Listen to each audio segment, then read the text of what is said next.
The March wind came down off the Berkshires the way it always did in western Massachusetts that year, sharp as a watchmaker's file carrying the smell of melting snow and wet pine and the river that ran black through the valley floor. It was a wind that did not knock. It went straight through a man's coat and found whatever was thin beneath it. Wren Caldwell knelt on the plank floor of a clockmaker's shop that had not been opened in 55 years. She was 20 years old. She had $10 left to her name when the morning began, and she had spent it on the deed to this building. She had 2 pairs of socks, a canvas messenger bag, a brass loop on a leather cord around her neck, and a set of watchmaker's screwdrivers that had belonged to her grandmother. She had nothing else. She had no one else. The boarded-up display window let in only a knife of late afternoon light. It fell across the floor in a long, pale stripe and caught the dust that hung in the air the way dust hangs in a barn after a horse has stamped its hoof. The dust had been there a long time. The dust had been waiting. In her hands she held a folded letter. The paper was the color of old tea. It had been written, she could see now, with the kind of fountain pen no one used anymore, by a hand that had pressed each letter down with care, because the man writing it had known that whoever read it would not have the chance to ask him a single question.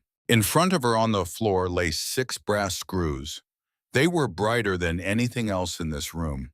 She had backed them out one by one from the rear panel of a tall mahogany regulator clock that stood against the back wall like a sentry that had forgotten the war was over. Behind that panel she had found a wall cavity. Inside the cavity she had found a coiled mainspring in a brass barrel, a heavy canvas pouch, and this letter. Her hands were shaking. They were not shaking from cold. She read the first line. To whoever finds this spring. She did not read the rest. Not yet. She set the letter down on her knee, and she pressed both palms flat against the cold plank floor, and she breathed in the smell of 55 years of stillness, and she understood in the way a person understands a thing all at once and never afterward forgets it, that her life had just split into a before and an after. Outside, the bell of the Congregational Church on the hill struck 4 times. The sound came in muffled through the boarded window. Somewhere on Mill Street, a car door closed. A man called out to a dog. The town of Montague Center went on with its small Saturday business, unaware that anything had changed. Inside the shop, in the dust, in the slanting light, the second hand of the great regulator did not move. Not yet. Wren Caldwell had grown up listening to the inside of clocks. Not the outside sound, not the ticking that any person could hear if they walked into a room with a clock on the mantel. The inside sound, the whisper underneath the whisper, the click of an escapement leasing one tooth at a time, the small mechanical sigh of a mainspring giving up its energy in a thin, steady stream. The faint asymmetry no louder than a moth's wing against a lampshade that told you a clock was running fast, or running slow, or limping toward a stop it would not announce until it had already happened. She had learned to hear that sound the way other children learn to hear the difference between a robin and a sparrow. Her grandmother had taught her. Her grandmother's name was Eleanor Caldwell, and she had been the last working watch repair woman in Franklin County. She had repaired, by her own modest estimate, somewhere in the neighborhood of 8,000 watches and clocks across 33 years of working life. The mantel clocks of farm wives in Buckland, the pocket watches of railroad men in Greenfield, the grandfather clocks of bankers in Northampton, the wristwatches of teenagers and widowers and country doctors and boys going off to college. They had all come at one time or another across Eleanor Caldwell's bench, and they had all been listened to before they had been touched. Eleanor had not started as a watch repair woman. She had started in the spring of 1961 as a 19-year-old shop girl hired by an old jeweler named Mr. Ellsworth to sweep his floor and polish his display cases and answer his telephone in a small shop on Main Street in Greenfield. She had been hired for the dollar an hour. She had been kept within her first month for something else. Mr. Ellsworth had noticed it on a Tuesday morning. Eleanor was dusting a display case. 3 watches lay open on the counter in front of him. He had been about to write up the timing tickets when he stopped, and he looked at the girl with the dust rag, and he said in a voice that was almost casual, "Eleanor, come here a moment." She came over. He said, "I'm going to ask you something, and I want you to answer with what your ears tell you, not what you think I want to hear. One of these 3 watches is running correctly. One is gaining about 2 seconds a day. One is losing about 4 seconds a day. Listen and tell me which is which."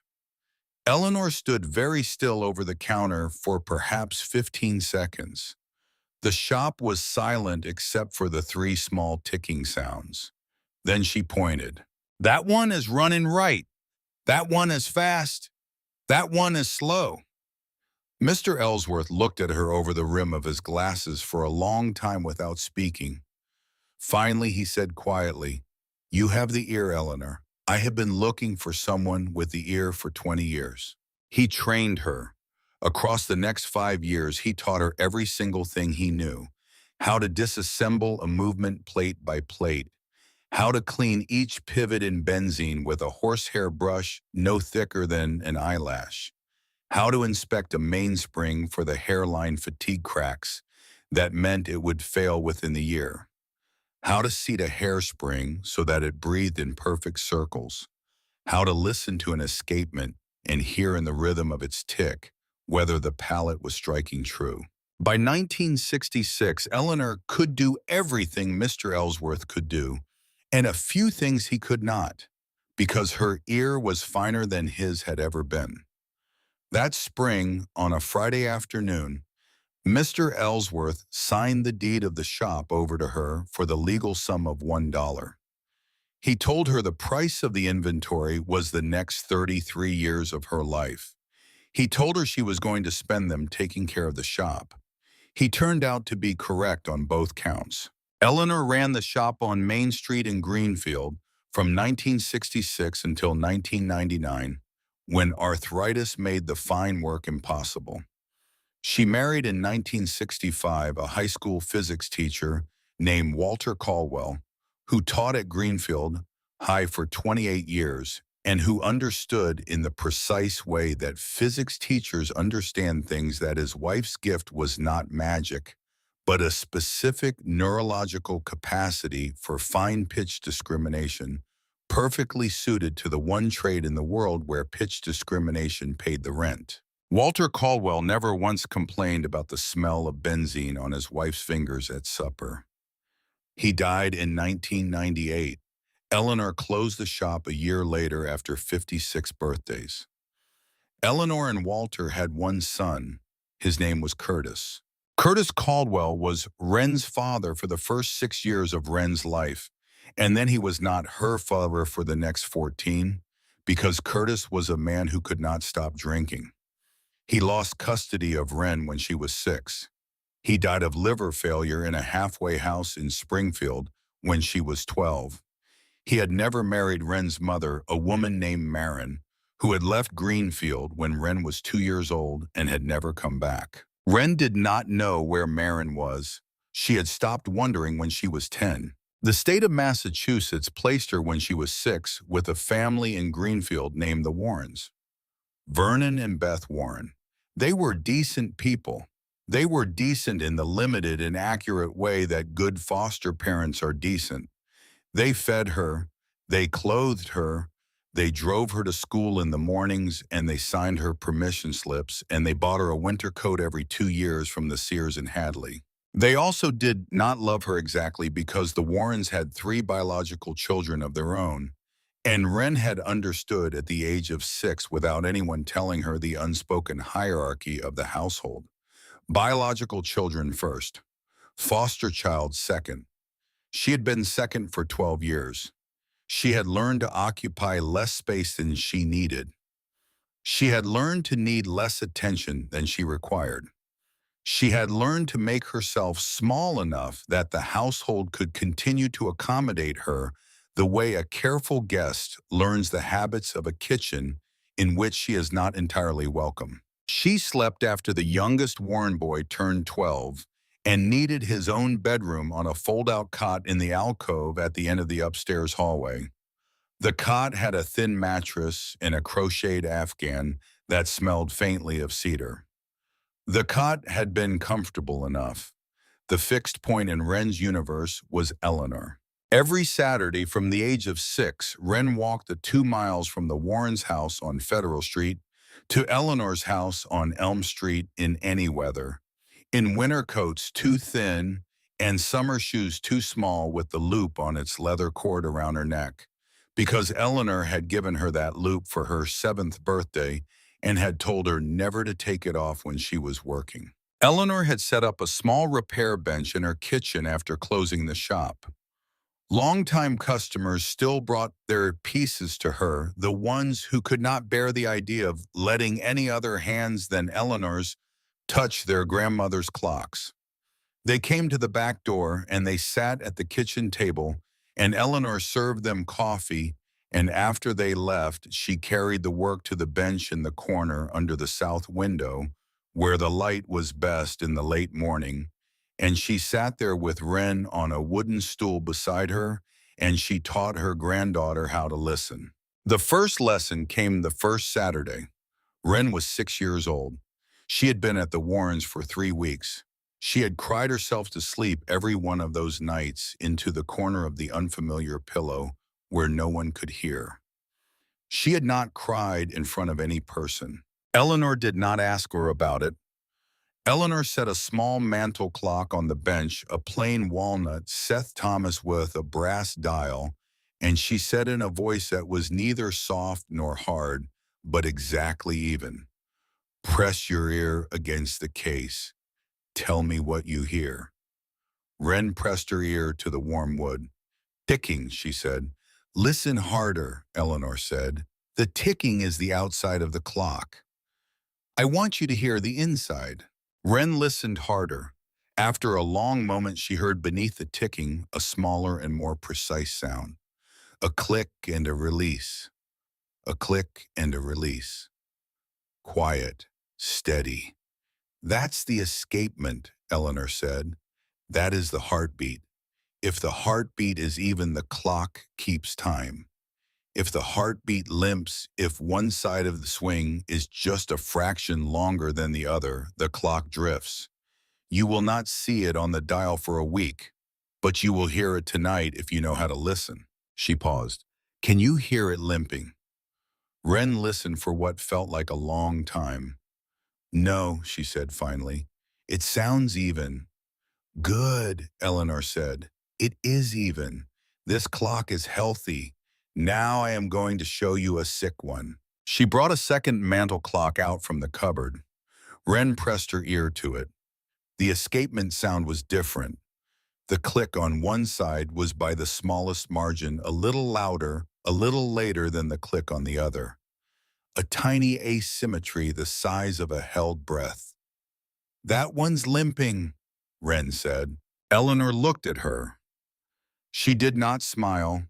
She did not exclaim. She did not call her granddaughter clever.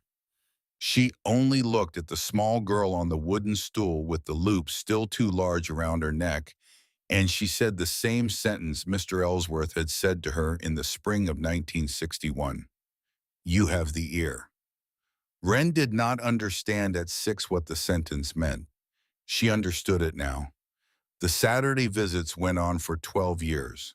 Every Saturday, the kitchen bench. Every Saturday, the row of clocks and watches laid out on the felt mat waiting.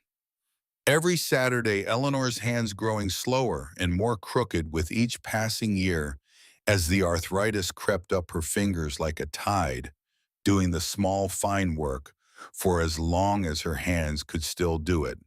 And then when they could not, sitting back and saying to her granddaughter, "Now you, I will tell you what to do."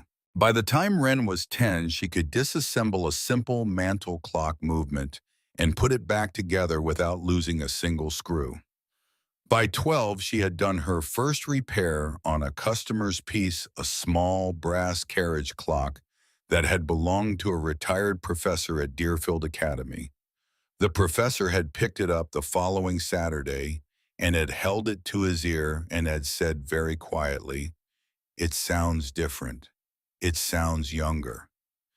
Eleanor had said, "My granddaughter did the work." The professor had looked at the thin 12-year-old girl sitting on a wooden stool at a kitchen bench with dark hair and serious eyes and a brass loop around her neck, and he had said, "Then I am going to bring you my grandfather clock next month." He did. Wren repaired it. She was 12. By 16, Wren was doing most of the work herself. Eleanor's hands were nearly finished. They could still hold a teacup. They could no longer hold a screwdriver fine enough to engage a 4-millimeter brass screw without slipping off the head. Eleanor had simply moved into the role of teacher full-time. She sat beside Wren at the bench, and she narrated each step in the slow, patient voice of a woman who had performed the same procedure 10,000 times while her granddaughter's young, steady hands carried out the operations her own arthritic hands could no longer perform. The arrangement was for both of them the most natural thing in the world. Eleanor's knowledge lived in her ears and her memory. Wren's skill lived in her hands. Between the two of them, they were one complete repair woman, the way an old married couple is sometimes one complete person. The customers accepted the transition without protest. Mrs. Alderman from Shelburne Falls brought her grandmother's Seth Thomas every January and said every January, "Your hands are steadier than Eleanor's ever were." Eleanor, sitting right there on the kitchen bench, said every year, "That is true." Mr. Hawthorne from Turner's Falls brought his father's railroad pocket watch every March and said every March, "My father would not have let any other person on this earth touch this watch, but he would have let her." By the time Wren was 17, she had begun to understand what the work really was. It was not mechanical, or it was not only mechanical, it was custodial. She was not simply repairing clocks. She was maintaining the relationship between a family and its own history. A clock that had been in a family for 3 generations was not a machine. It was a member of the household. The women who carried their inherited clocks to Eleanor's kitchen bench, wrapped in tea towels tucked into shopping bags, were not asking for a repair. They were asking for a promise. The promise that the clock would continue to keep time for the next generation the way it had kept time for the last. Wren had made that promise silently with every mainspring she wound and every escapement she balanced. The making of that promise had been the closest thing to a vocation she had ever experienced. It had been the closest thing to a home. And then on a Saturday in the spring of 2020, when Wren was 16 and the world was strange because of a virus and the kitchen bench had become the only place in her life that still felt the same, Eleanor told her about Samuel Hartwell. It was an offhand thing. They were working on a Howard banjo clock that had been brought in by a man from Sunderland whose grandfather had bought it new in 1922.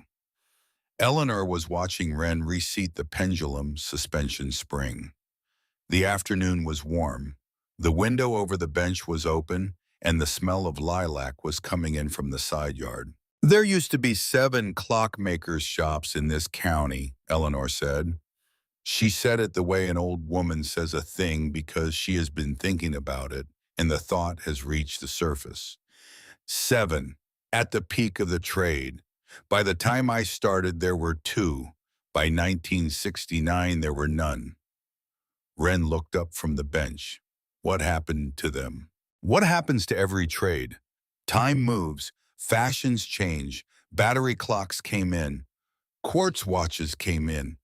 People stopped needing a man who could hear 2 seconds 80. They could buy a wristwatch at the drugstore for $9 that kept time better than anything we could tune by hand. Eleanor was quiet for a moment. Then she said, "The last to close was Hartwell's in Montague." "Hartwell," Wren said. "Samuel Hartwell, the last of the real clockmakers in this valley. He could build a clock from raw brass and steel. I could only repair them. There is a difference." Wren waited. "I met him once," Eleanor said, "in 1965. I was 23. Mr. Ellsworth took me to Hartwell's shop one afternoon to learn a particular escapement adjustment that Sam Hartwell knew and we did not. He spent half a day teaching me. He was patient. He was very quiet. He had hands like a surgeon and the kindest eyes I ever saw in a working man. When I thanked him at the end, he said something to me that I have never forgotten. He said, 'You have the ear, Eleanor. Don't let anything take it away from you.'" Eleanor folded her hands in her lap. The hands were swollen at the knuckles. The right thumb did not quite straighten anymore. "He closed his shop in November of 1969, she said. "I was 27. I heard about it from a customer in Greenfield. I meant to drive up to Montague the following week and ask him why. I never went. Walter and I were planning the wedding. There was always going to be time later." She looked out the window at the lilac. "There was no later. I never saw him again. I have wondered every year of my life since what I would have heard him say if I had made that drive." Wren did not answer. She bent back over the Howard banjo clock and continued to work, and she filed the name in the place inside her head where she filed names that mattered without yet knowing why they mattered. Samuel Hartwell, Montague. She would not think of it again for 4 years, but she would not forget it either. Eleanor died in October of 2022 in the way that women like Eleanor, which is to say cleanly and on a workday. It was a Saturday morning. She had been at the kitchen bench since 7 working on a 1940s Elgin pocket watch that belonged to a regular customer from Conway. She was 80 years old. She had that morning complained briefly to no one of a tightness in her chest, and then she had gone back to work because Eleanor Caldwell did not stop work for any reason short of a power outage. The heart attack came at 9:15. What is known as this. Before she died, she set the Elgin pocket watch down on the bench mat with deliberate care in the exact center of the felt, where it could not roll, where it could not be damaged, where it could be found by the next person who came into the kitchen and known immediately to be valuable. She set it down carefully.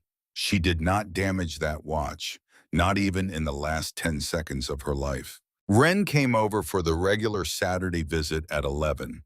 She walked into the kitchen with her messenger bag over her shoulder and the loop around her neck. She found her grandmother at the bench. She did not cry, not at first. She did the thing Eleanor had taught her to do. She picked up the Elgin pocket watch. She held it to her ear. It was still running. It was still running perfectly on the energy Eleanor had wound into it that morning at 7. Its tick was even. Both sides of the swing were equal. The watch was healthy. The watch was going to keep time on that single winding for another 26 hours. Wren stood in the kitchen for a long time holding the watch to her ear, listening to the small, steady sound of a thing her grandmother had set in motion at 7 o'clock that would still be in motion at 9 the following morning, and she understood more completely than she had ever understood anything in her short life what her grandmother had spent 33 years doing. Eleanor had spent 33 years pushing small mechanisms forward into a future she would not be there to witness. It was the most useful thing a person could do. Wren took from the house the brass loop on its leather cord, the set of watchmaker's screwdrivers in their wooden case, the tin of watch oil that had sat on Eleanor's kitchen shelf for 30 years, and a single photograph taken in 1974 of Eleanor at the shop bench in Greenfield Loop. In her eye, a pocket watch open on the felt mat in front of her, the kind of photograph that captures a person at the moment of being most herself. The Warrens did not want any of these things. The Warrens lasted 6 months. In March of 2024, on a Wednesday evening that smelled of the first thaw, Beth Warren sat down across from Wren at the kitchen table and told her in the tired voice of a woman who has rehearsed an apology she does not really mean that Whitney Warren, who had been away at college for 2 years, had dropped out and was coming home, and Beth was very sorry, but Whitney was going to need her old room and Wren was going to have to find somewhere else to live. She had 2 weeks. Wren did not argue. She did not raise her voice. She had been the second child in that house for 12 years, and she had always known with a clear, cold knowledge that lived just under her ribs, that second ended on the day first came back. She packed the messenger bag. She took the loop. She took the screwdrivers. She took the photograph of Eleanor in 1974. She took the tin of watch oil. She took $380 in savings accumulated over 2 years of small repair jobs done on the side for Eleanor's old customers who had continued to bring their pieces to Wren after Eleanor's death because there was no one else. She walked out of the Warrens' house on Federal Street on a cold March morning, and she did not look back, and she did not have anywhere to go. She rode the bus to Turner's Falls because the bus went there. 3 days later, on a gray afternoon when her cash was nearly gone and her hands were so cold she could not feel the loop against her chest, Wren Caldwell sat at the counter of a small diner on Avenue A in Turner's Falls, eating a bowl of soup she had paid for with the last of her week's money. She was thinking about nothing in particular. She was thinking about the way the soup steamed against the cold window. She was thinking about whether tomorrow she would walk to the river and whether she would sit on the bank and whether she would pray, even though she did not know how to pray because Eleanor had not been a praying woman and had not taught her. Behind her in the booth against the wall, 2 men were talking. They were both older. One of them was perhaps 70 in a red flannel shirt and gray suspenders, with the weathered face of a man who had spent his working life outdoors. The other was younger, maybe 50, in a denim jacket. They were drinking coffee. They were talking in the slow, looping way that men who have known each other for 40 years talk about nothing important until the older one mentioned in passing an old building on Mill Street up in Montague Center. "Town's been trying to give it away since 2012, he said. "Nobody wants it. Too small for a business. Too old to insure. Roof needs work. Windows been boarded over for years." The Historical Commission threw up its hands. "That the old clockmaker's shop?" the younger man asked. "That's the one. Hartwell's. Closed in '69. Hasn't been open since." The younger man whistled low. 55 years.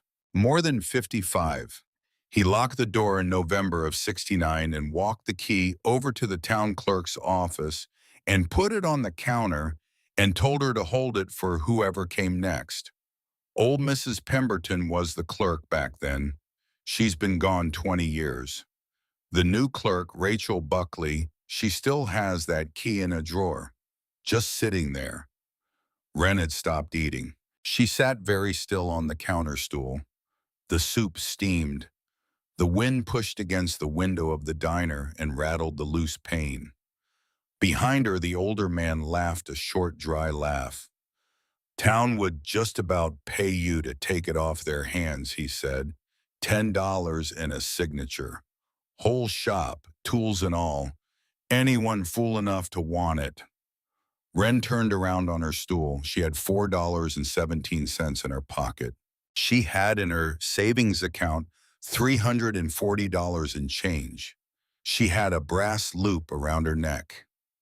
She had a name in a part of her head she had not visited in 4 years. Samuel Hartwell, Montague.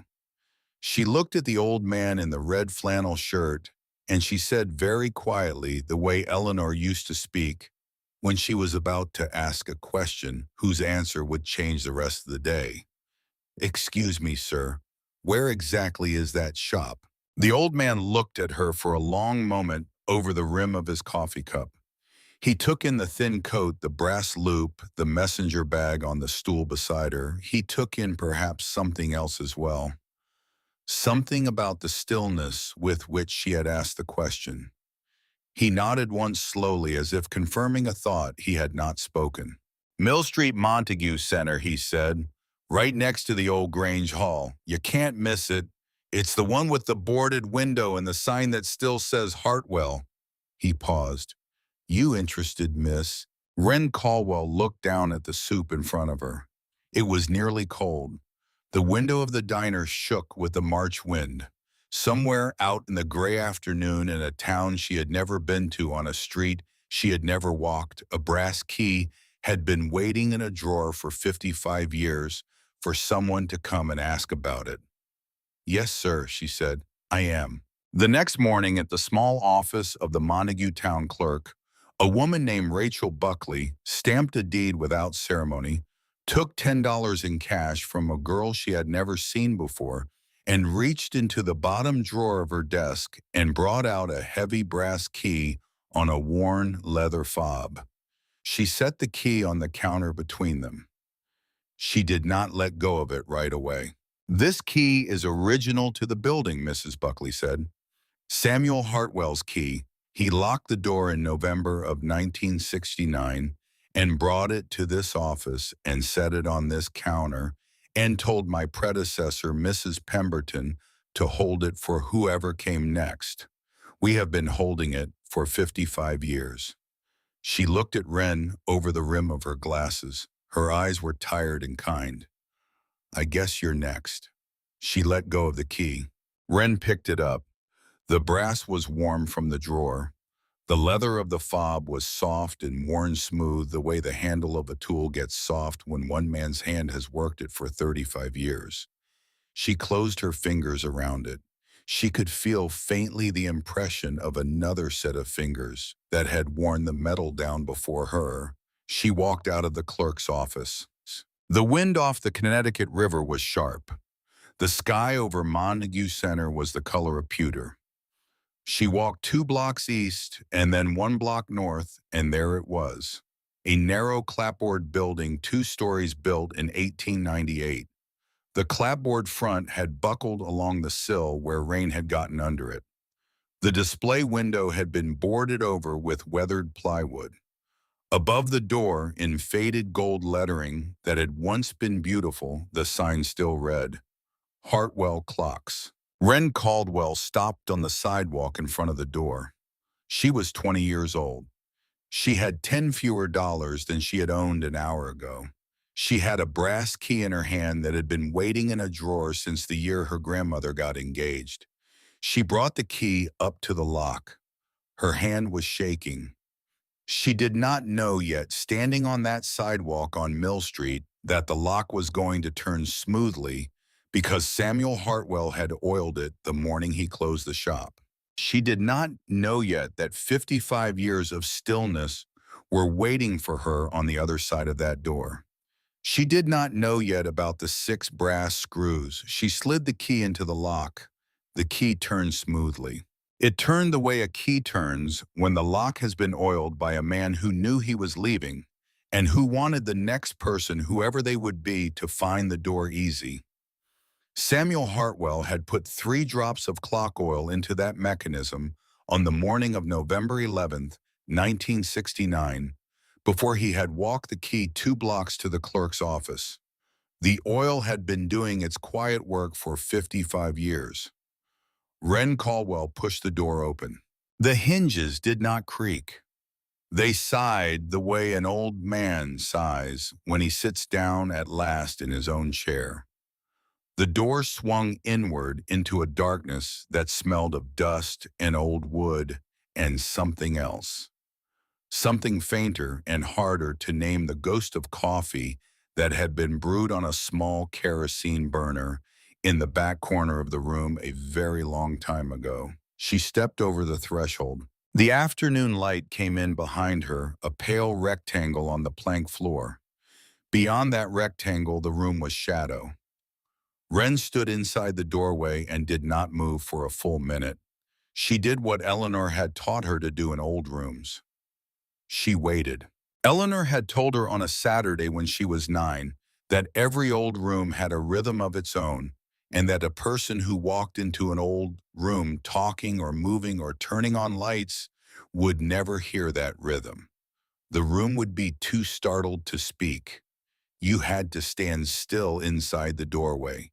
You had to let the room understand that you had come quietly and that you had come to listen, and only then would the room begin to tell you what it had been keeping for you.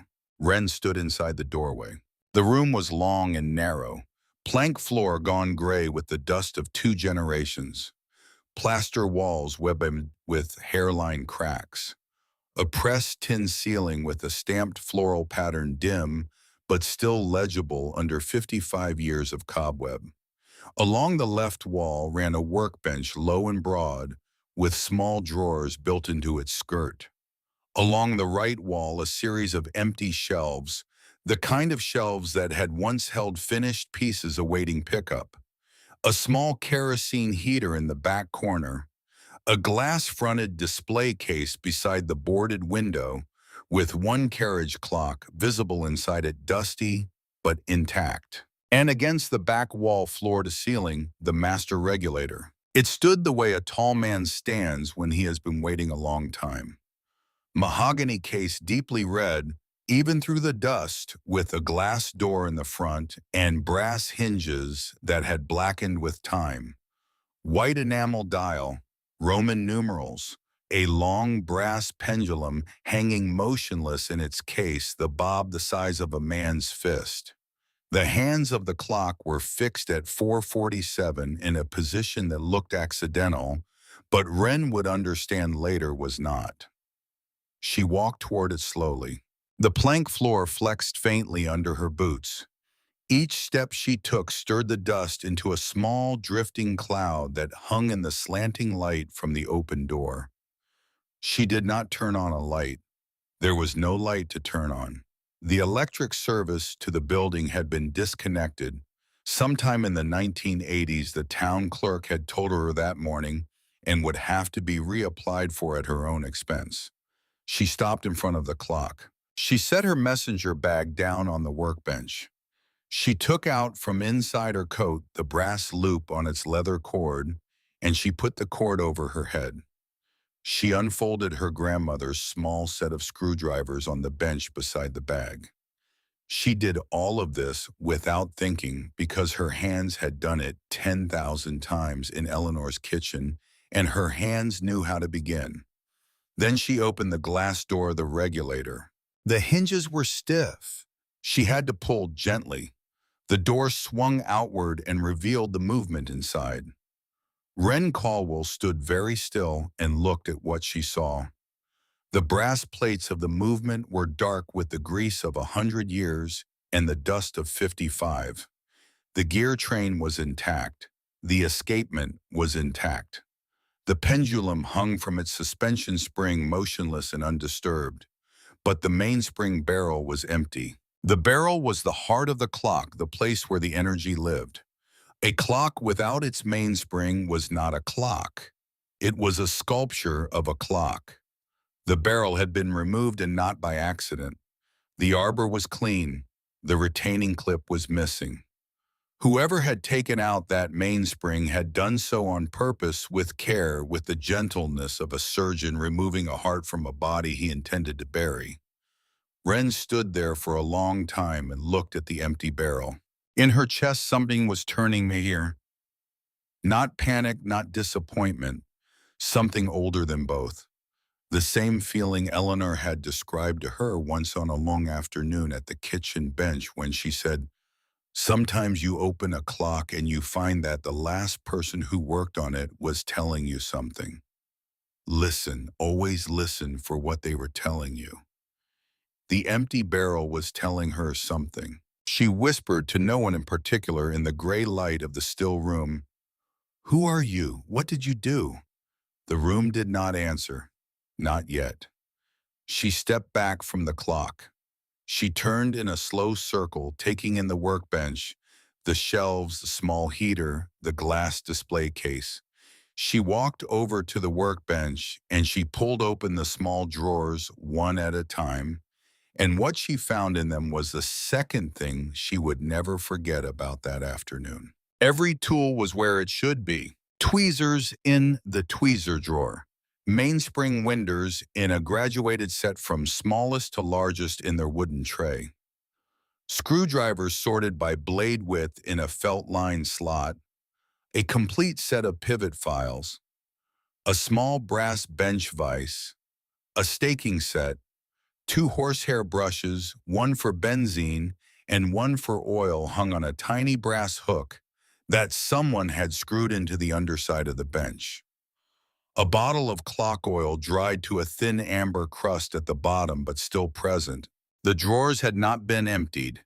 The drawers had been left. Whoever had closed this shop had not abandoned it. He had set it down the way a man sets down a watch on a felt mat, in the exact center where it could not roll, where it could not be damaged, where it could be found. Wren stood at the workbench in the dust, and she remembered all at once, and very clearly, a thing her grandmother had said 4 years earlier in the lilac-smelling kitchen on a Saturday afternoon. Eleanor had said, "He had hands like a surgeon and the kindest eyes I ever saw on a working man." She had said, "I never saw him again. I have wondered every year of my life since what I would have heard him say if I had made that drive." Samuel Hartwell. Wren spoke the name out loud in the empty shop for the first time. The name sat in the air like a small object placed on a clean table. "Mr. Hartwell." She walked back across the room to the master regulator.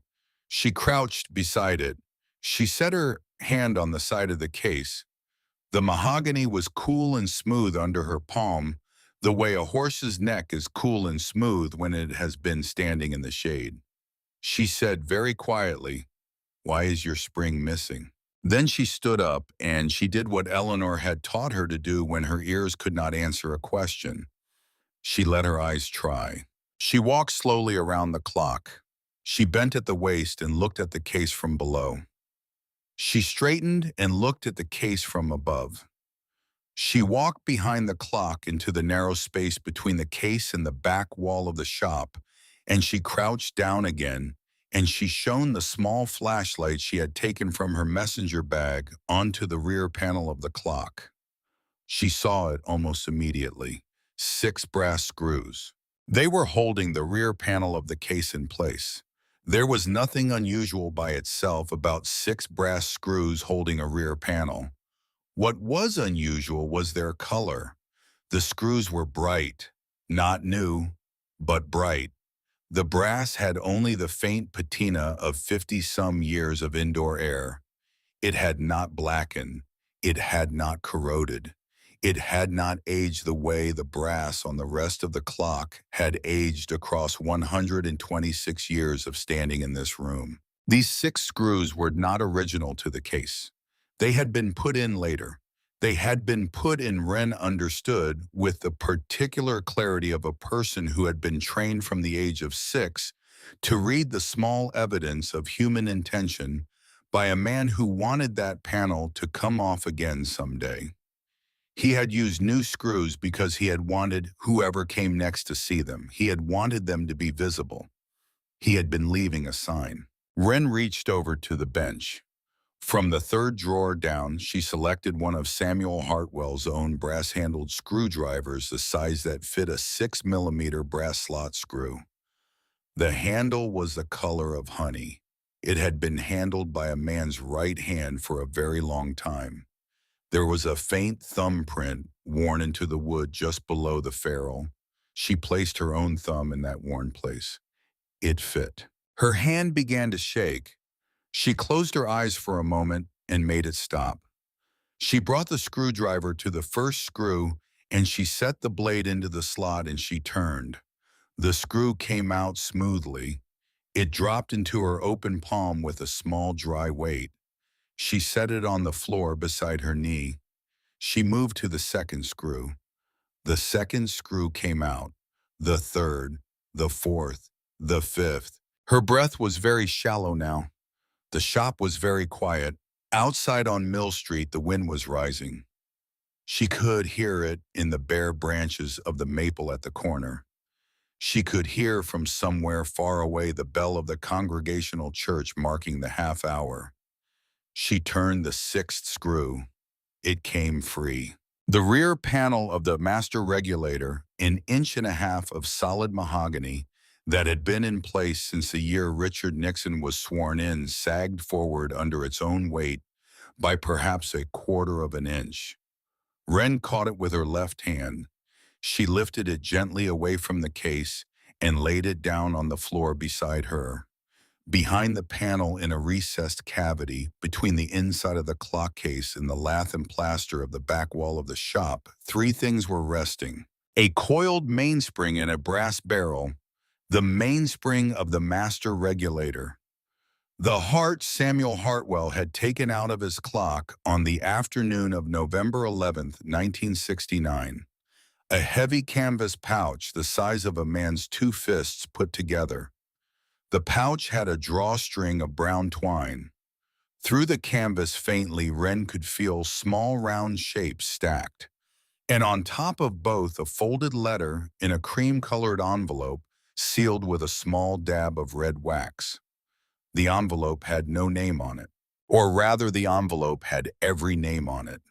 The envelope had been left for a person whose identity Samuel Hartwell could not have known, and whose existence he had had no proof of, and whom he had nonetheless trusted to come. Wren Caldwell, who had been homeless for 15 days and who had 10 fewer dollars than she had owned that morning, sat down on the plank floor of the shop she now owned with her back against the cold case of the master regulator, and she took the envelope into her hands. She broke the wax with her thumbnail. She unfolded the letter. The paper had aged to the color of old tea. The handwriting was deliberate and square, the hand of a man who had not written many letters in his life, and who had taken pains with this one. The ink had faded to a soft brown. She held the page up to the slanting light from the open door, and she began to read. To whoever finds this spring. My name is Samuel Hartwell. I have repaired and maintained the clocks of this valley from my father's bench since 1934, and from my own bench after he passed. Today is the 11th of November, 1969. I am 67 years old. I am closing this shop today not because I want to, but because the world has decided that my trade is no longer needed. The battery clock has come. The quartz watch is coming. People will still need to know the time. They will not need a man who can hear the difference between 2 seconds and 4. I am not bitter about this. 35 years is a good run for any trade. My father gave me 35 years. I do not ask for more. But there is one thing I cannot do. I cannot sell this clock. My father set it into this room in 1898. It has stood here for 71 years. It has measured the hours for every family in this valley. To sell it to a collector would be to turn it into a piece of furniture. So I am taking out its mainspring. The mainspring is the clock. Without the spring, it is furniture. With the spring, it is alive. I am leaving the spring for the person who knows the difference. The gold in this pouch is what I have saved across 35 years of working life. It is now yours. Use it to reopen the shop, or use it to go somewhere else. I do not mind. I am trusting you. The tools in the workbench are yours. My father taught me that a tool out of place is a tool that has died. I have kept these tools alive. I have left them where they belong. A clockmaker's shop without a clockmaker is a room full of silence. The silence is not empty. The silence is waiting. Wind the spring. Start the clock. Samuel Hartwell, Clockmaker. The 11th of November, 1969. Wren read the letter once. She read it again. She did not cry the first time. She cried the second time, and the crying was silent, and it did not last long because she had been raised by a woman who had not been a crier, and because her hands were doing something else. Her hands had picked up the brass barrel from the wall cavity and were holding it against her chest the way a woman holds a sleeping infant. The brass was cold. The mainspring inside the barrel was perfectly silent. A mainspring makes no sound until it is installed in a clock. But Wren could feel through the metal the faint promise of stored potential. The spring had been wound to its halfway point on the day Samuel Hartwell had sealed it into the wall, and it had been waiting under the slow tension of its own coiled steel ever since. She whispered into the still air of the shop, into the dust and the slanting light and the silence of 55 years. "Thank you, Mr. Hartwell. I will wind the spring." She would learn much later the day Samuel Hartwell had spent before he wrote that letter. She would not learn it from any document. She would not learn it from any photograph. There was no one alive to tell it to her in the form that mattered. But she would come to understand it the way clockmakers come to understand the mind of the man who built the movement they are repairing by the pattern of the work he had left behind. The pattern of November 11th, 1969 was this. Samuel Hartwell had risen at 6. He had been rising at 6 every morning for 35 years, and on the last day he did not change his habit. He had brewed coffee on the small kerosene burner in the back of the shop, and he had drunk it in silence, standing at the front window, looking out through the wavy old glass at the empty mill street, where in better years the milk truck would have already gone by. At 7:15 he had wound every clock in the shop. He had wound them in the order he always wound them. He had wound the master regulator first. He had wound the carriage clocks next. He had wound the wall clocks and above the workbench. And last he had wound with an old worn brass key his father's Hamilton Railroad pocket. Watch the watch Henry Hartwell had given to Samuel in 1934. On the morning Henry had handed him the shop, with the only piece of advice the older man had ever given him about the trade. Henry had said, "This watch stops, the shop stops. Wind it every morning." Samuel had wound it every morning at 7:15 for 35 years. He wound it on the morning of November 11th, 1969. At 9, a woman had come in, Mrs. Whitman from Northfield, 81 years old, a regular customer for 40 years. She did not know that today was the last day. She brought him a small French carriage clock that had belonged to her mother. The mainspring had snapped. She set it on the counter and asked him whether it could be repaired. He said yes. He wrote out a ticket. He told her 2 weeks. She thanked him and left. He stood at the counter after she had gone, holding the ticket in his hand. He knew he was not going to repair her mother's clock. He went to the back of the shop. He unlocked the glass display case beside the boarded window. He set the carriage clock inside it on the middle shelf in a place where it could be seen from the street. He went back to the counter, and in the leather-bound shop ledger, he wrote in his deliberate hand a single line beneath Mrs. Whitman's name. "For the next person." At 11, he began the letter. He wrote 3 drafts. The first draft was too long. The second draft was too cold. The third draft was the one he sealed into the wall. He used the fountain pen his wife Clara had given him for their 20th anniversary. Clara had been gone 2 years by then, taken by a cancer that had moved through her like weather, and the pen was one of the few objects in the shop that Samuel still touched with a particular tenderness. When he finished writing, he read the letter through once. He folded it. He sealed it with red wax. He did not put a name on the envelope because there was no name to put. At noon, he ate his lunch, a roast beef sandwich on white bread made that morning at home, the way Clara had made his sandwiches for 21 years with butter and a smear of horseradish. He had been making them for himself since she died. He ate it slowly, sitting on the stool at the workbench, looking at the master regulator at the back of the shop, listening to its tick. He listened to the tick for a long time. Then he stood up. At 1 o'clock, Samuel Hartwell did the hardest thing he had done in 35 years of clockmaking. He took the mainspring out of the master regulator. He did it with a brass-handled screwdriver, the same one that Wren Caldwell would, 55 years later, find in the third drawer of the workbench and pick up with her own thumb, fitting into the worn place where his thumb had been. He removed the access plate of the case. He removed the click spring. He let down the pressure on the mainspring slowly, 1/4 turn of the winding key at a time, so that the spring would not snap or jolt or damage itself in the unwinding.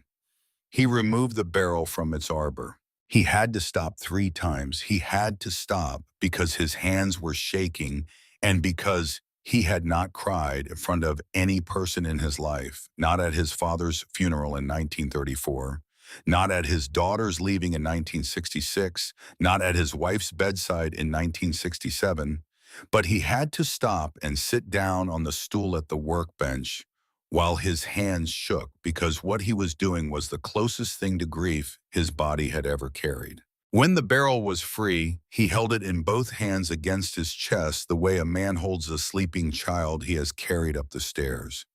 He brought it to the wall cavity behind the case. He laid it gently into the cavity. He laid the canvas pouch of 41 Liberty Quarter Eagles beside it. He had been saving those coins 1 or 2 a year since 1934. He had bought them with what he had been able to spare from each year's earnings against the way which his father had warned him would come when paper money might mean nothing. He laid the letter on top of the spring. He fitted the rear panel into place. He took 6 new brass screws which he had purchased the previous Tuesday at the hardware store across the street that belonged to his oldest friend, Thomas Riley, and he drove them into the panel with deliberate care. He used new screws because he wanted them to be visible. He wanted the next person, whoever they would be, to see at a glance that something had been done here. He wanted the panel to come off again easily when its time came. At 3:30, he swept the floor. He swept it from the front of the shop to the back, the way his father had taught him to sweep it in 1934 on Samuel's first day. He swept the dust out the front door and into Mill Street, and he closed the door behind him. He returned every tool to its place in the workbench drawers.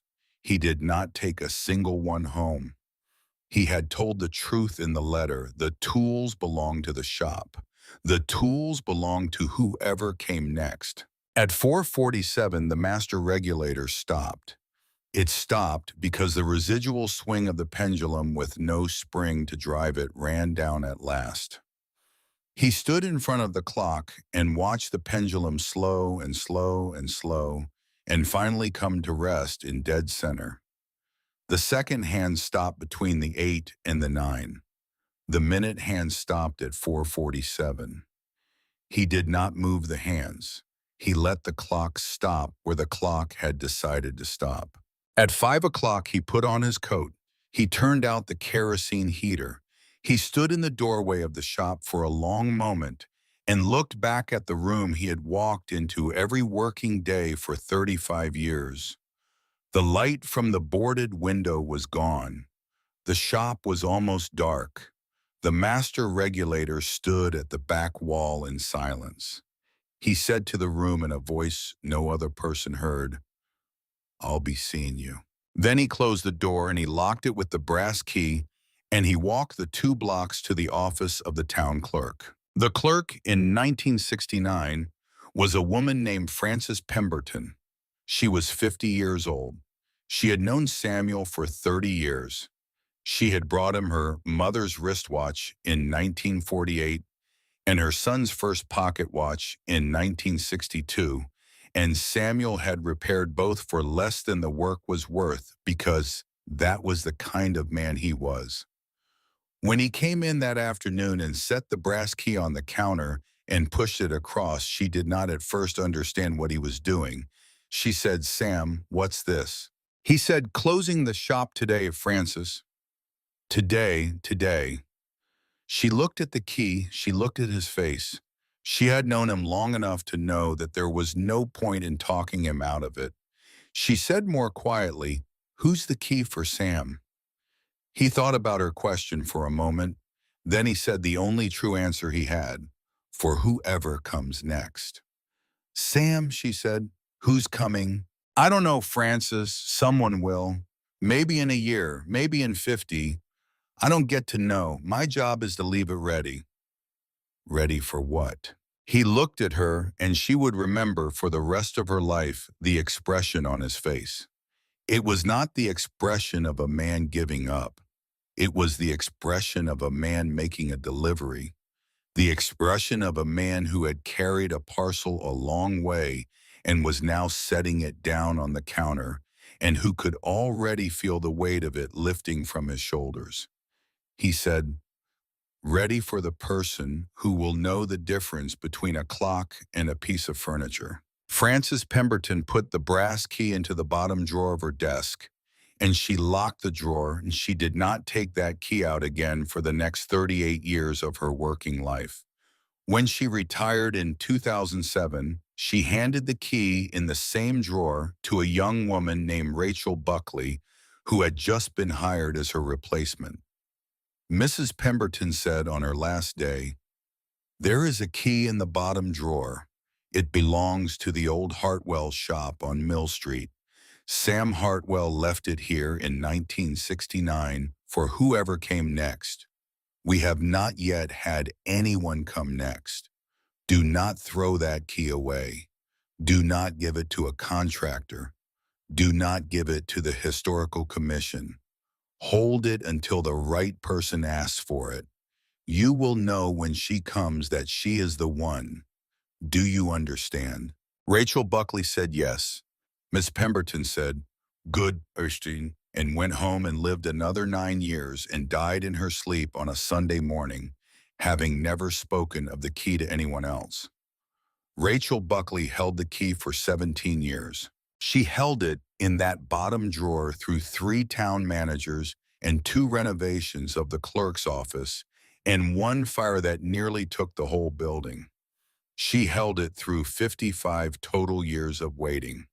And then, on a cold March morning in 2024, a thin 20-year-old girl with a brass loop around her neck and a messenger bag over her shoulder walked into the office and said very quietly that she would like to know about an old clockmaker's shop on Mill Street.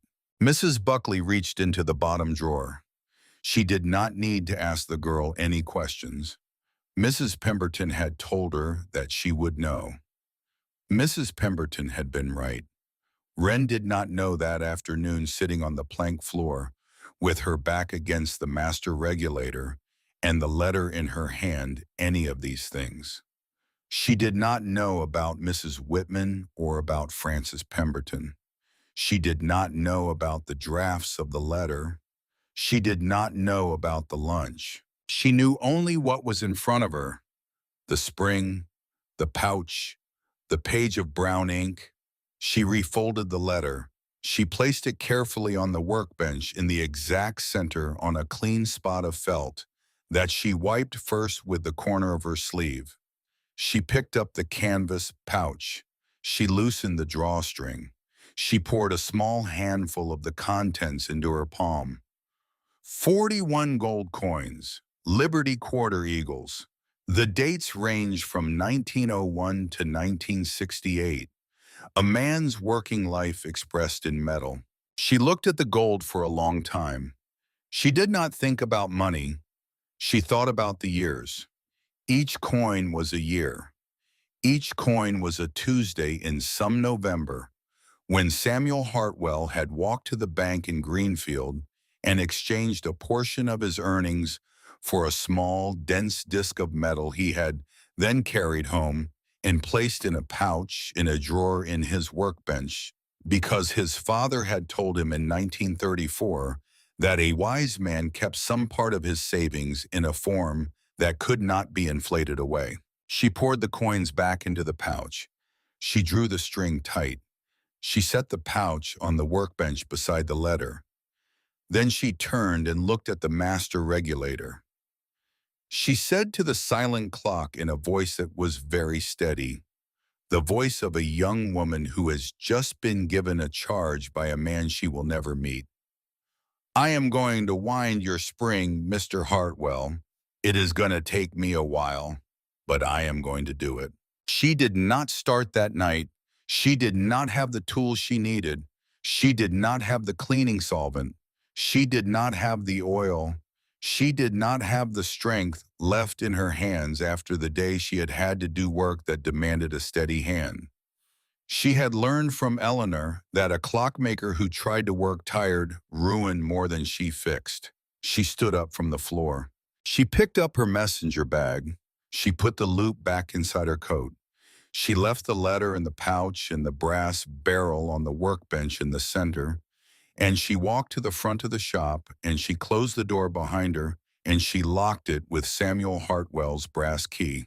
She slept that night in the cab of a 2005 Chevy S10 pickup truck she had purchased the next morning with $2,200 from the gold coin proceeds from a retired letter carrier in Montague who had advertised the truck on a piece of cardboard taped to a tree at the edge of town. She slept under her coat. She slept with the brass key in her hand on her chest where she could feel it. In the morning, she would begin. In the morning, she would find Mr. Linden, the coin dealer in Greenfield, and she would receive $23,800 for the gold, and she would deposit it in a savings account at the small bank on Avenue A in Turner's Falls, and she would begin to plan how to spend it slowly and carefully the way Samuel Hartwell would have wanted her to spend it. She would buy a folding army cot from the Salvation Army for $15. She would buy a wool blanket for $8. She would buy a 2-burner camp stove. She would buy plaster and a trowel and a horsehair brush and benzene and a bottle of fresh clock oil, although she had her grandmother's old tin and would use it first out of love. In the morning, the work would begin. But for that one night in the cab of a truck that smelled of motor oil and old upholstery in a parking lot behind the hardware store on Avenue A, with the wind coming down off the Berkshires and rattling the loose plastic of the dashboard, Ren Caldwell lay very still and listened to the silence, and thought about a man she had never met, who had sat down at a workbench 55 years ago and written a letter to her before she had been born, before her grandmother had been married, before her father had been conceived, and who had trusted her with no proof that she existed to come. She thought about what kind of man does that. She thought about what kind of man sits alone in an empty shop on the last afternoon of his working life and takes the heart out of his own clock with his own hands and seals it into a wall and walks away because he believes against all available evidence that a person will come. She thought for the first time in her life that she might know what kind of man. She fell asleep with the brass key over her heart, and she slept for the first time in 15 days all the way through the night. The first morning of work began at 6. Ren Caldwell rose in the cab of the truck before the sun was up over the ridgeline of the Berkshires in the cold blue hour, when the river fog still hung low over the Connecticut and the street lights of Avenue A had not yet clicked off. She drank coffee from a paper cup at the diner.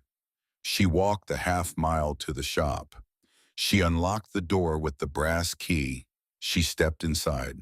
The shop was as she had left it, the letter on the workbench exactly centered, the canvas pouch beside it drawstring drawn, the brass barrel of the mainspring resting where she had set it down. The empty cavity behind the master regulator, the rear panel propped against the wall, the 6 brass screws lined up on the floor in the order in which she had removed them. She stood in the doorway and let the room understand that she had come back. Then she set down her bag, and she put on the loop, and she began. The work would take 5 weeks. In the first week, she did not touch the master regulator at all. She cleaned. She swept the plank floor with a broom she had bought for $9 at the hardware store across the street, the same hardware store that had in 1969 sold Samuel Hartwell 6 new brass screws on a Tuesday afternoon. The current owner of that store, a man in his early 60s, watched her from his front window and did not yet come over. He had heard from Mrs. Buckley that someone had bought the Hartwell building. He had heard the someone was a young woman. He was not yet ready to walk across the street and find out for himself. Some things he had learned in 63 years of life in a small town deserved to be approached the way a man approaches a deer in a clearing, slowly, with the wind in his face. Wren swept. She wiped the workbench down with a rag dampened in vinegar. She washed the inside of the front window behind the boarded plywood until the wavy old glass was clean. She did not yet remove the plywood. The plywood was protecting her. She was not ready to be seen. In the second week, she patched the walls. She had checked out a book from the Greenfield Public Library on the repair of historic plaster, and she had read it twice, and on a Tuesday morning, she mixed her first batch of patching plaster in a tin bucket on the shop floor, kneeling with a flat trowel in her right hand and a sponge in her left. The first patch she made was too thick. It cracked while it dried, and she scraped it out with a putty knife and started again. The second patch held.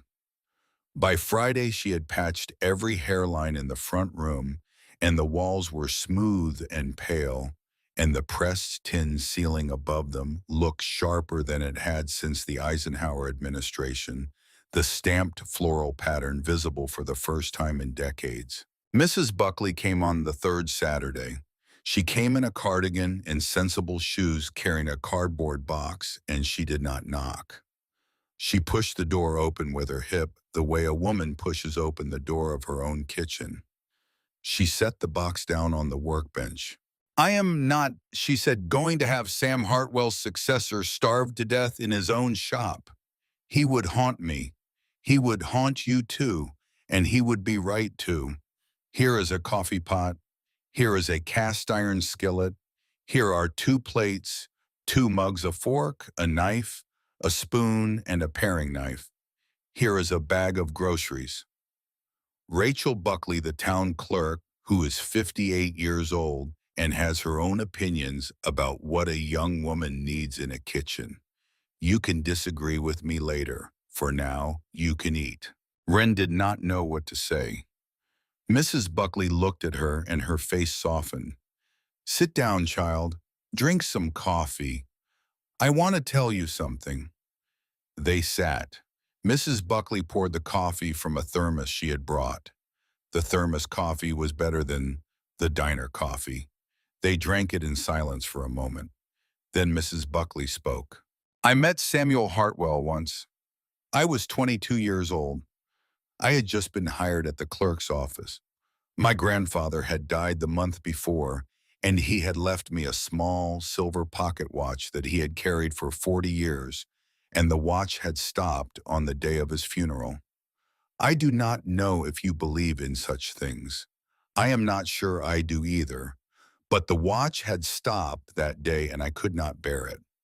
I drove up to Mill Street with the watch in my purse, and I knocked on Mr. Hartwell's door, and I asked him if he could fix it." She paused. "He took the watch. He sat down at his workbench. He took out his loop, and he opened the case, and he looked inside for perhaps a minute. Then he looked up at me, and he said in the gentlest voice I have ever heard that the watch had been keeping perfect time and only needed to be wound. He showed me how to wind it. He would not take any money. He said the watch had been waiting for me and that it was mine now and that I was to keep it running. Mrs. Buckley reached into the breast pocket of her cardigan.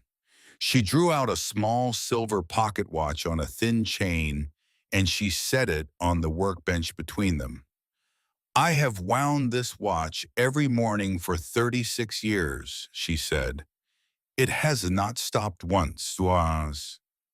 Wren picked up the watch. She held it to her ear. The tick was even. Both sides of the swing were equal. She set it down very gently and slid it back across the bench.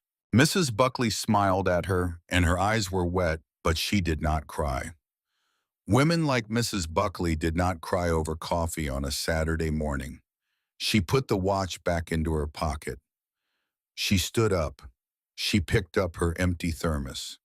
I will see you next Saturday, she said. I will bring you something useful.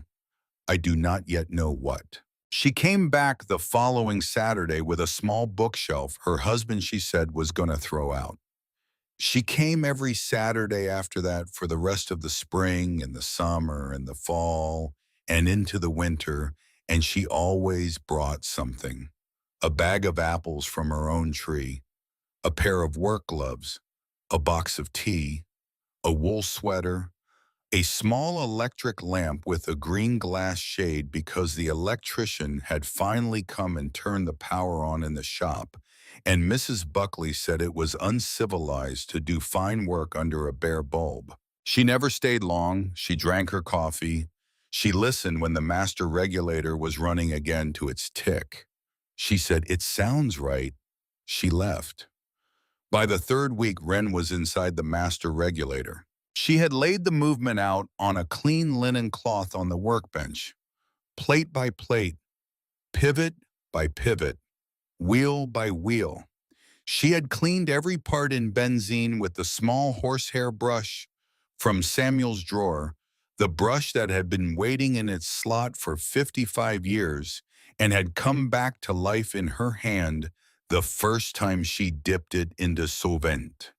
She had inspected the mainspring itself, uncoiling it carefully on the bench, looking along its length for the hairline fatigue cracks that would mean it had to be replaced. There were no cracks.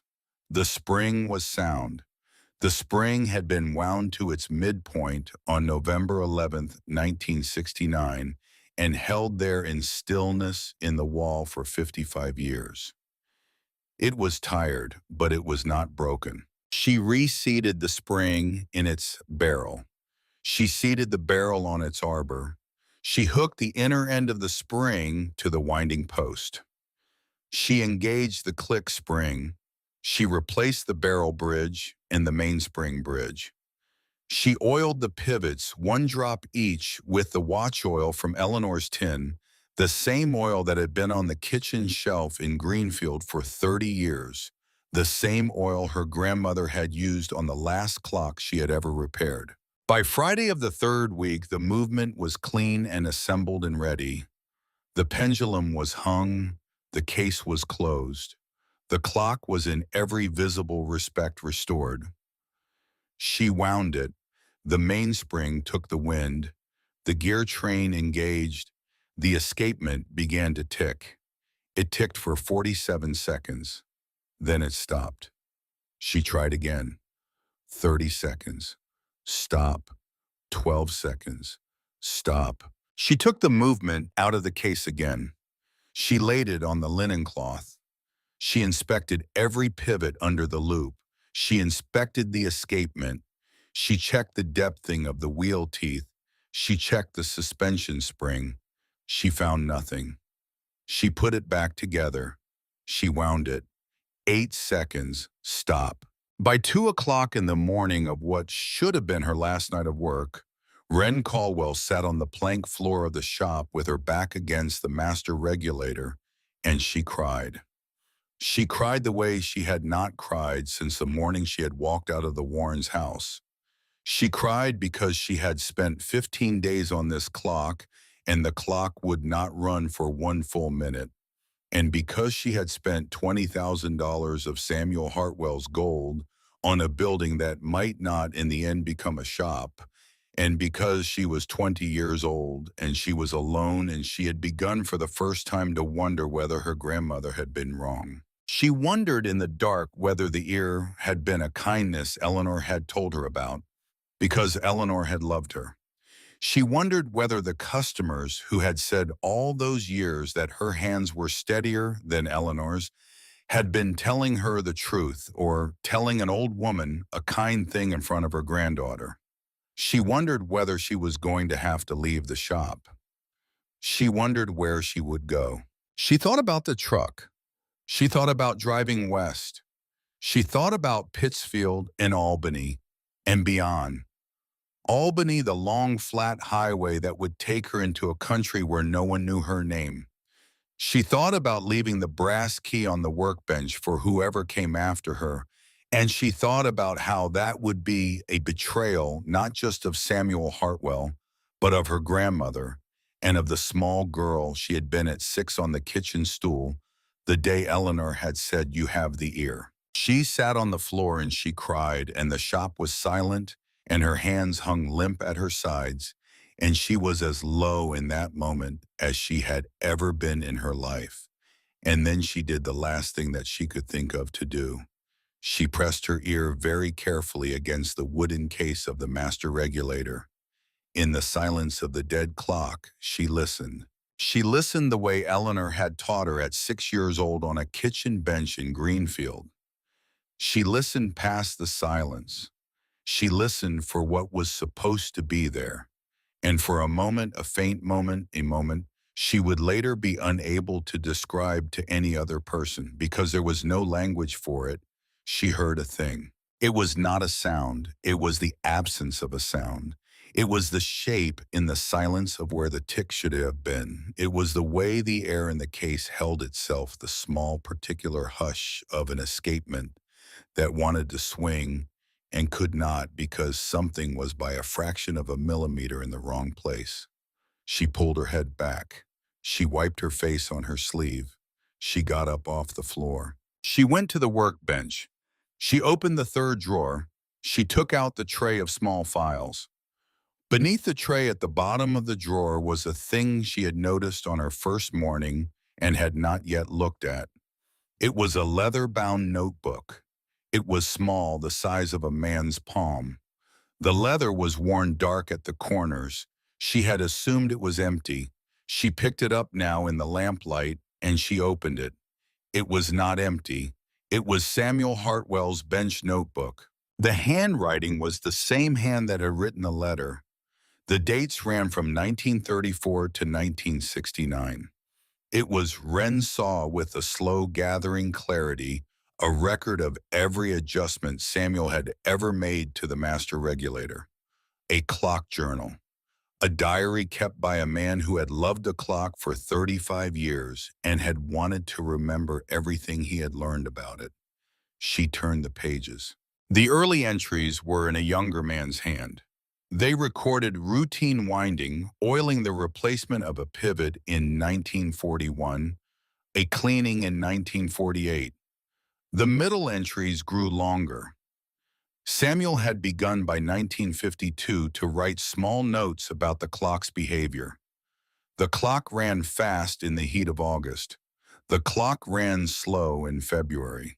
The pendulum suspension spring had been replaced in 1956 and had needed a particular adjustment afterward.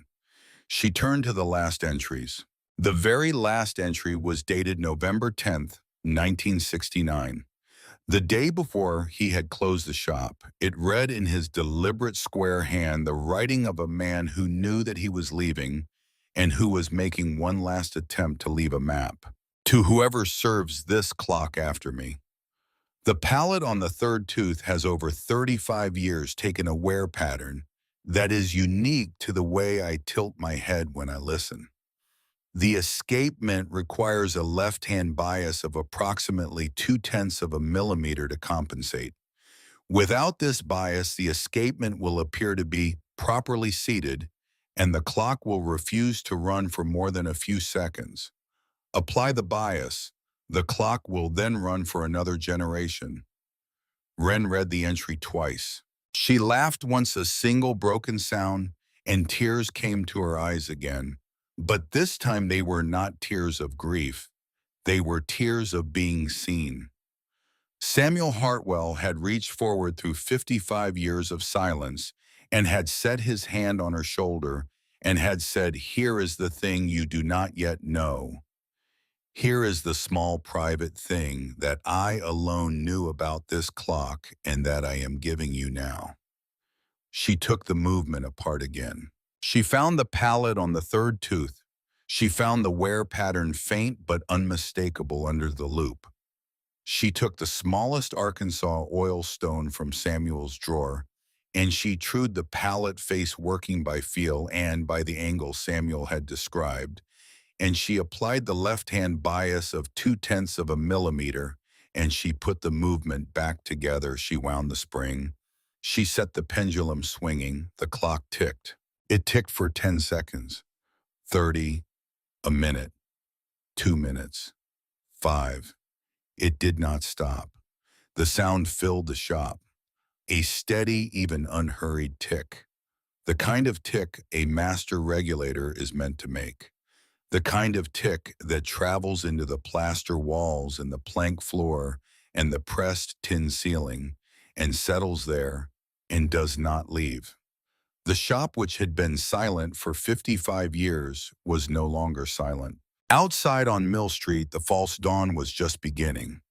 Wren Caldwell stood in the middle of the room with her hand pressed against the case of the master regulator and listened to the tick fill the air around her, and she did not say anything because there was nothing to say. After a long time, she turned and looked at the workbench.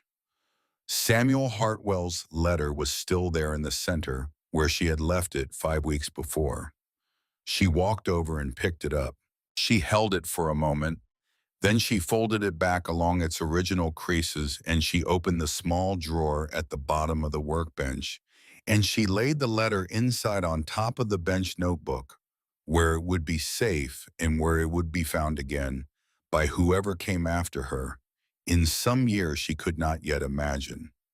She closed the drawer. She went home to the back of the shop where the army cot waited, and she lay down on the cot in her work clothes, and she fell asleep to the sound of the clock she had brought back to life.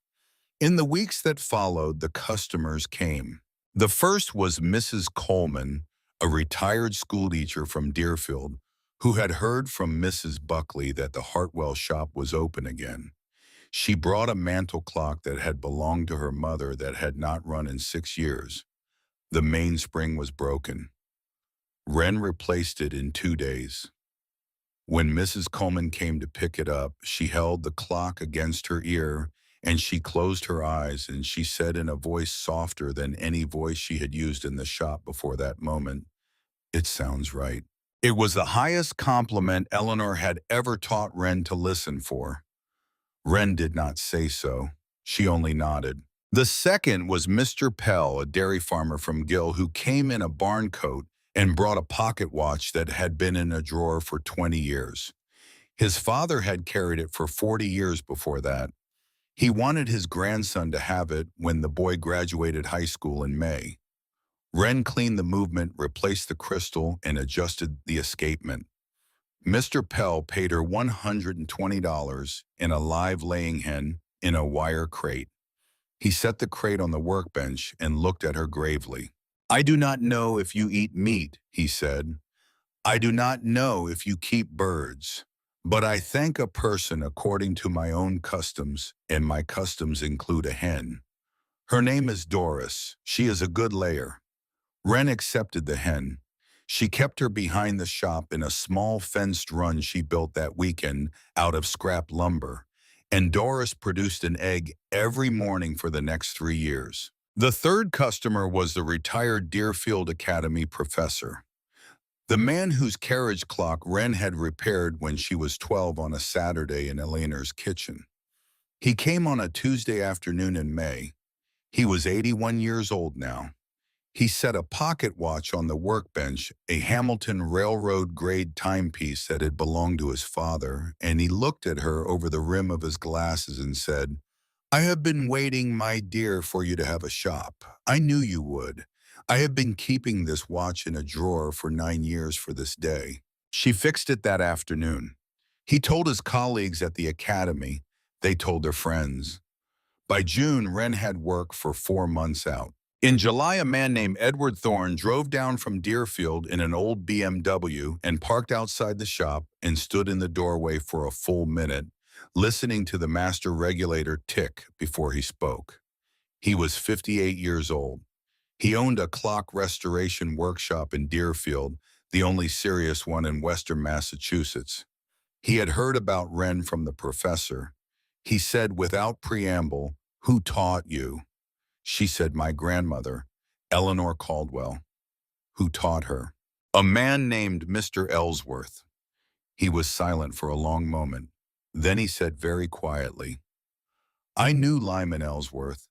He could hear a hairspring vibrating from across a room. "If you are his lineage, you start work for me on Monday. 2 days a week. I will pay you what the work is worth."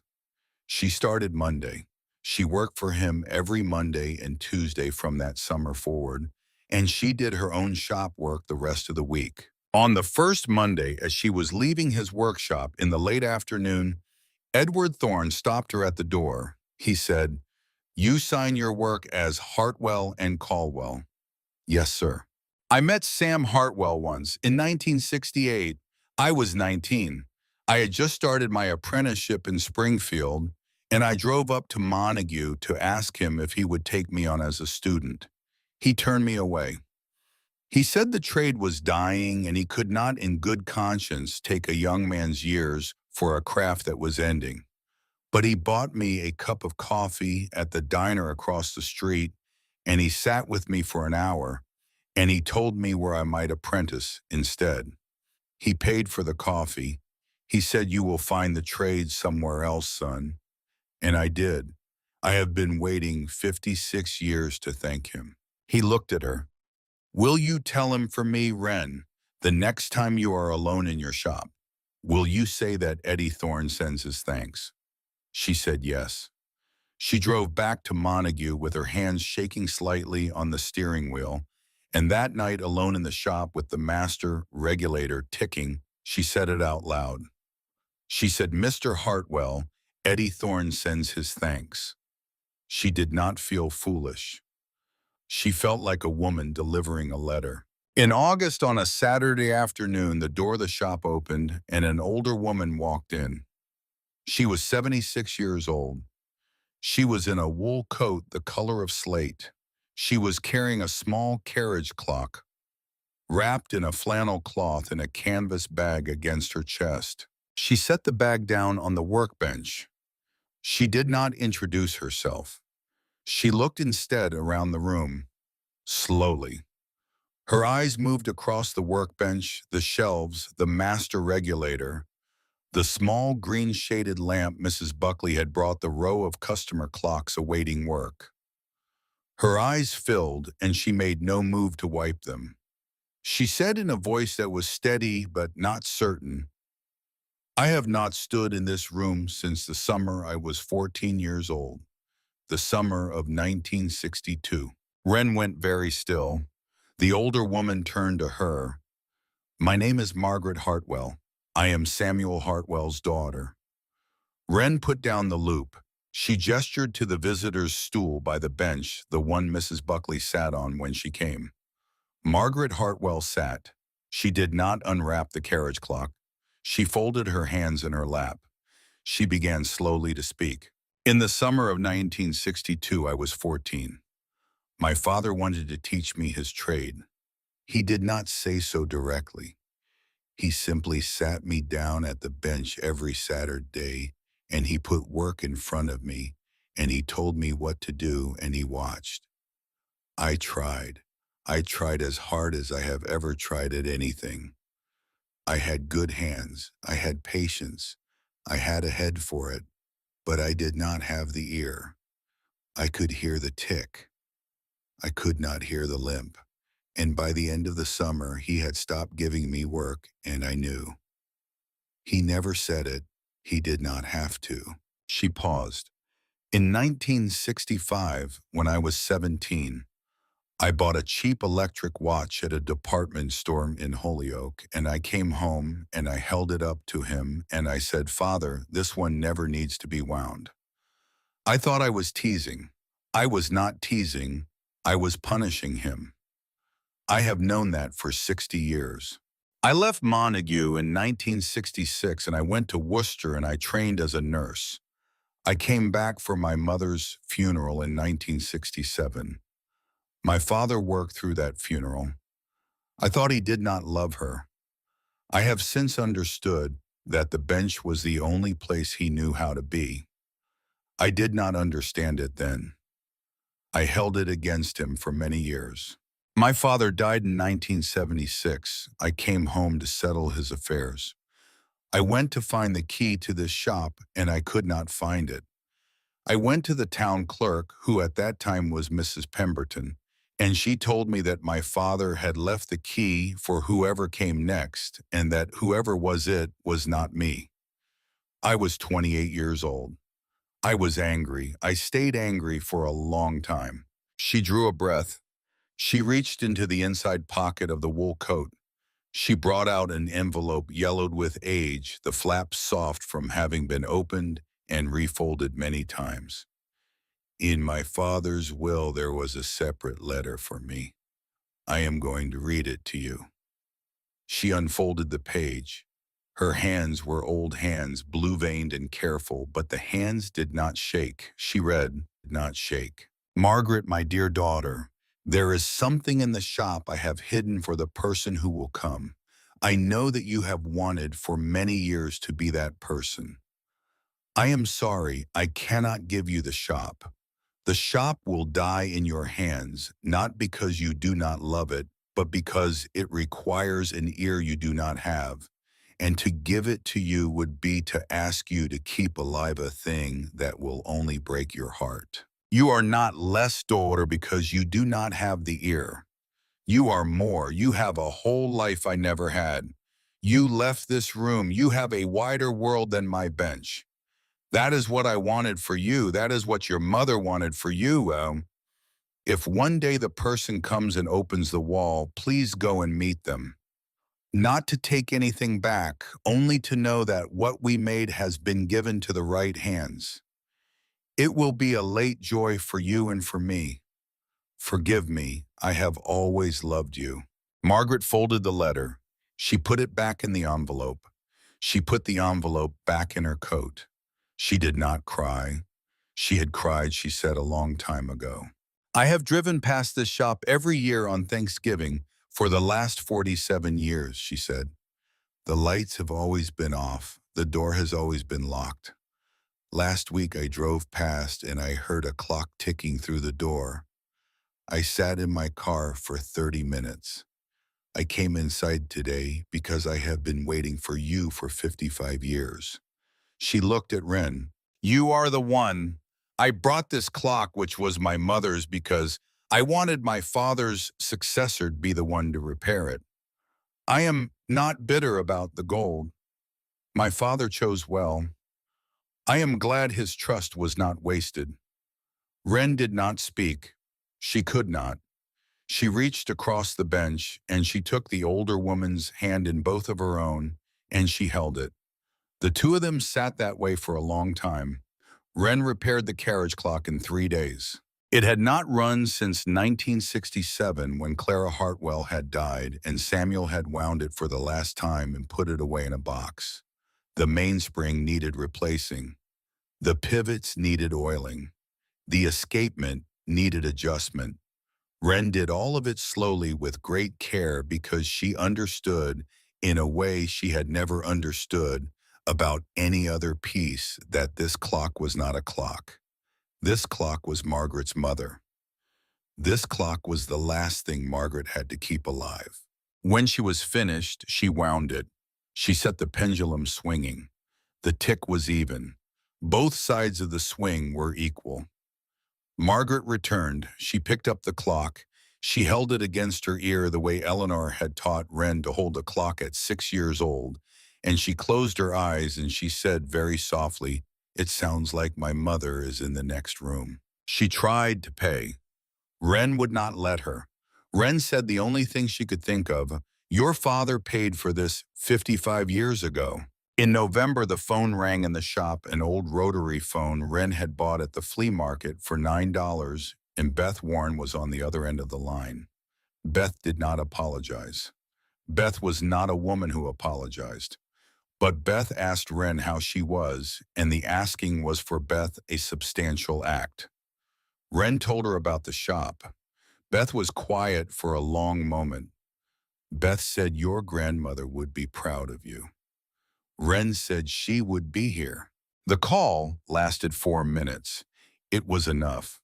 Wren had not known until that moment that it would be enough. It was. On a clear evening in late October, a year and a half after the morning, she had first turned the brass key in the lock. Wren Caldwell sat on the wooden stool at the workbench and watched the last copper light of the day come through the back window and fall across the row of clocks she had taken in for repair that week. A Seth Thomas mantel clock from 1892, a Howard banjo clock from 1915, a small French carriage clock with a cracked mainspring, a pocket watch that had belonged to someone's great-aunt and had not run in 40 years. The master regulator ticked behind her, steady, even, unhurried. She thought about Eleanor, who had sat at a kitchen bench for 33 years and who had taught a 6-year-old to press her ear against the wooden case of a mantel clock and hear the difference between a healthy escapement and a limping one. She thought about Lyman Ellsworth, who had set 3 watches on a counter in 1961 and had found in a 19-year-old shop girl the ear he had been looking for 20 years. She thought about Samuel Hartwell, who on a November afternoon in 1969, with hands that had shaken and tears that had run silently, and a courage that no one had been there to witness, had taken the spring out of his own clock and sealed it into a wall and gone home because he had believed against all available evidence that someone would come. She thought about Margaret, who had not had the ear and the kindness her father had hidden inside the shape of his refusal. She thought last about herself, about the small girl on a fold-out cot in a hallway alcove who had learned to occupy less space than she needed. The girl who had walked out of a house with $380 and who had bought a clockmaker shop with 10 of them. The girl who had been told on a long-ago Saturday by an old woman with arthritic hands and a brass loop that she had the ear. She had not in the end known what the ear was for until she had walked into a shop that had been silent for 55 years and had heard in the silence the shape of where the tick should have been. That was the thing about the listening that the grandmothers teach. You did not always know when you were 6 years old and pressing your ear to a wooden case on a Saturday afternoon that the listening was itself the trade. You learned it slowly, Saturday by Saturday, clock by clock, across a childhood measured in kitchen bench visits and the patient turning of regulation screws, while an old woman said, "Listen, can you hear it now?" And you did not always know if you were a 67-year-old man on a November afternoon in 1969, that the hardest decision of your working life would be the decision to trust a person you would never meet. Samuel Hartwell had waited 55 years to be understood. He had not lived to see the morning that someone came, but he had done the thing a man does when he does not know how the story ends. He had set down his trust in the shape of a brass key and a sealed wall and a folded letter, and he had walked out into the November afternoon of his last working day, and he had let go. The most important sound in a clockmaker's shop was not the ticking. It was the silence where the ticking should have been. And sometimes, if you were patient, and if you were lucky, and if you had been taught well, the silence waited long enough to be answered. Wren Caldwell stood up from the stool. She wound the master regulator, the last thing she did every night before she closed the shop. She wound Lyman Ellsworth's old Hamilton pocket watch, which Eleanor had wound every morning at 7:15 for 33 years, and which Wren now wound every evening at 9.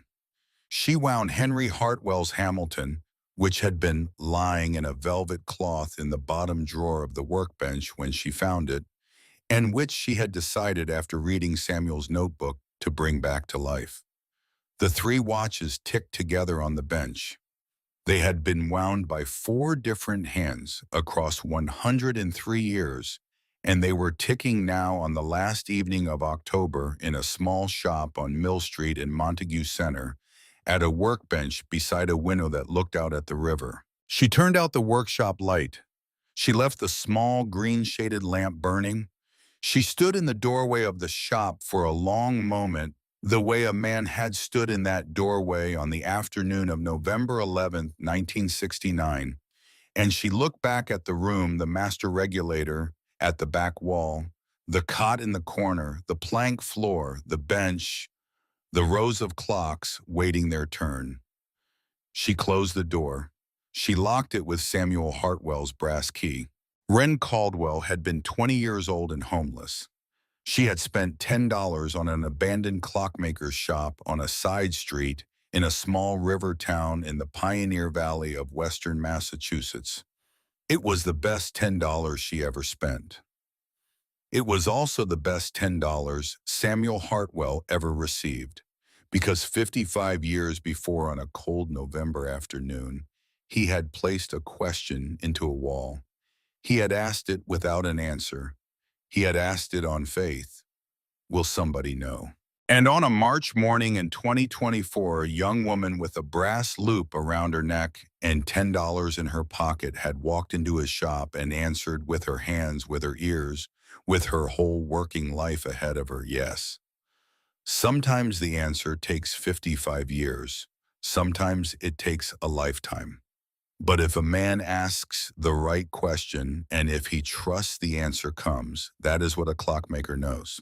That is what every man who has ever asked a question without knowing the answer also knows. The shop was dark. The lamp burned low on the workbench. Through the wavy old glass of the front window, 3 small, steady ticks could be heard in the November cold by anyone passing on Mill Street who knew how to listen. The river ran black through the valley floor. The clocks kept time.